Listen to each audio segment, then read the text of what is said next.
Long, long ago, there was a village called Kuku.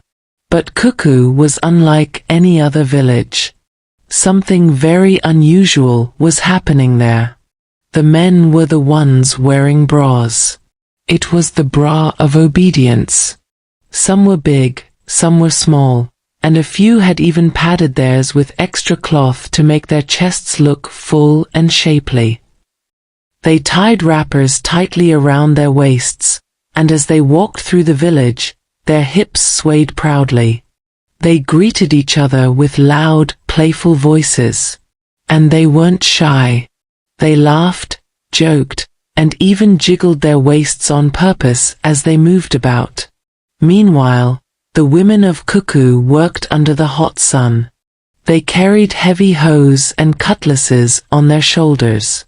They farmed the fields, planting and harvesting crops. Some hunted animals in the nearby forest to feed the village. The women were also the lawkeepers. They sat under the big iroko tree, listening to disputes and deciding what was right and fair. They spoke with authority, and everyone listened. Inside the compounds, the men stayed busy with housework. They stirred thick soups over the fire, washed clothes in the river, swept the courtyards, and argued endlessly about which seasoning was best. Yet, strangely, these men were happy. They smiled, laughed, and seemed content with their unusual lives. Their joy was genuine, even though outsiders might have thought it was odd. The village of Kuku was alive with this unusual rhythm. Women strong and in control, men playful, domestic, and proud of their roles. It was a world turned upside down, yet in that reversal, life continued, and it thrived. But not everyone in Kuku was happy with this way of life. One man, Jojo, was different. While the other men laughed, danced, and swayed their hips as they stirred soup and tidied their homes, Jojo often stopped. He would stand quietly, his eyes drifting toward the distant hills and thick forests beyond the village. "Why are we living like this?" he asked himself softly, almost whispering to the wind. The other men heard him and laughed. "Stop thinking too much," one said. "Come and help me grind this pepper." But no matter how much he tried to join in their fun, Jojo could not shake the feeling that something was not right. Deep inside, he sensed that the world he knew was not complete, that there was a truth hidden somewhere beyond the village walls. One evening, just as the sun was dipping below the horizon, Jojo went to fetch firewood. He walked farther than usual, into the dense forest that no man dared to enter. The air grew cooler, shadows stretched long, and the familiar sounds of the village disappeared behind him. Suddenly, the wind stopped. The leaves hung still, and the forest seemed to hold its breath. The trees bent low as if bowing to someone powerful. And then, in the middle of a clearing, an old man appeared. His presence was strong and commanding. His eyes shone like fire, warm yet piercing, full of wisdom and mystery. Jojo froze, unsure whether to step forward or run, feeling that his life was about to change forever. "Why do you disturb the silence of the ancestors?" the old man asked.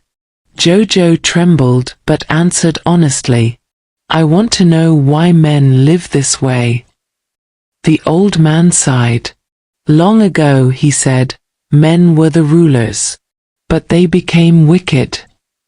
He explained that men beat their wives, wasted money, chased women everywhere, and abandoned their families.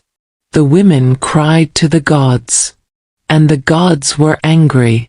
So they said, "Let the men feel what it means to serve." In one night, the world turned upside down. Men became housekeepers. Women became providers. And the curse was sealed. But, the old man added, the curse can be broken. Jojo's heart jumped. How? He asked. All the men must go to the sacred river, the old man said. They must swear an oath to respect women, care for their homes, and never return to their wicked ways. Jojo ran back to the village as fast as his legs could carry him, shouting at the top of his lungs. The curse can be broken, he called. The men paused what they were doing, looking at him in surprise. What curse? One asked, raising an eyebrow. Jojo took a deep breath and explained everything. His journey into the forest, the strange stillness of the trees, the old man with eyes that shone like fire, and the story of how the men had treated women badly long ago and the curse that followed. At first, the men laughed. You want us to swear an oath? One said, holding his chest dramatically. With our bras and wrappers. Another shook his head, grinning. No please. We love our soft lives. Why should we bother with all that trouble? They argued, teased, and complained for hours. Jojo tried to convince them, waving his hands and shouting, but the men kept laughing and making jokes about their swaying hips and cooking duties. Finally, after much back and forth, the men agreed. One bright morning, all the men gathered. Their bras were tight, their wrappers carefully tied, and their hips swayed nervously as they walked toward the sacred river. They shuffled awkwardly, shaking like goats caught in a sudden rainstorm. At the riverbank, they knelt and raised their hands toward the sky.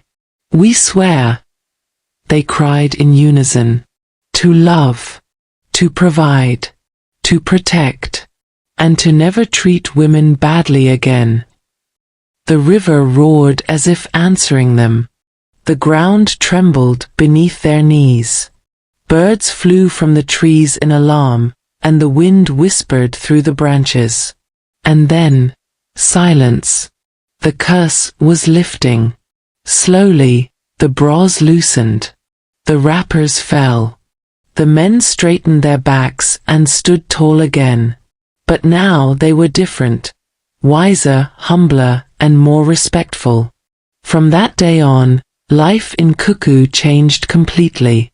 Men and women worked together. No one was forced into a role. No one was oppressed. And whenever a man tried to act badly, the elders would laugh and tease him. Do you want the bra to return? And just like that, peace remained in Kuku, and the village thrived in balance, laughter, and respect. This story teaches us that respect and equality are essential. Everyone deserves to be treated fairly, and abusing power has consequences. True strength lies in humility. Admitting mistakes and learning from them makes people wiser. Responsibility cannot be ignored. Caring for your family and community is a duty, not an option. Courage leads to change. Asking questions and seeking the truth is the first step toward fixing wrongs. Balance creates harmony. Peace comes when roles are fair, and no one is forced or oppressed. Collective action restores justice. Positive change happens when people work together for the common good. If you enjoyed this story, don't forget to like, comment, and subscribe for more epic African folktales. Share this story with friends and family to spread its lessons.